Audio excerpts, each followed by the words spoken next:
मंडळी, पालघर जिल्ह्यातल्या अनेक मतदान केंद्रांवर आज रात्री उशिरापर्यंत मतदान सुरू असल्याचं पाहायला मिळालं।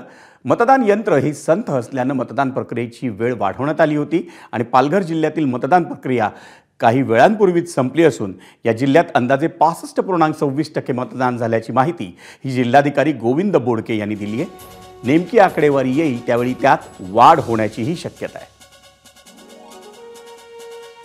आपल्या समेत आपले पालघरचे प्रतिनिधी संतोष पाटील आहे। संतोष, नेमकी काय कारण आहेत की पालघरमध्ये मतदान अतिशय उशिरापर्यंत चाललं?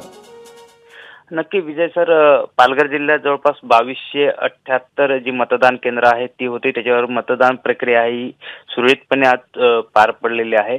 एकूणच पाहायला गेलं तर ह्याच्यामध्ये काही अडथळे निर्माण झाले। त्याची कारणं अशी समोर येत आहेत की ज्या मतदान यंत्र मशीन जी होती ती स्लो चालत होती, त्याच्यानंतर सूर्यमाळासारखा जो मोखाड्यामधला इंटेरियर भाग आहे तिथे इंटरनेटचा प्रॉब्लेम निर्माण झाला होता। त्याच्यामुळे ही प्रक्रिया साधारणतः 8:30 ते 9 वाजेपर्यंत लांबली आणि त्याच्यामुळे हा उशीर झाला।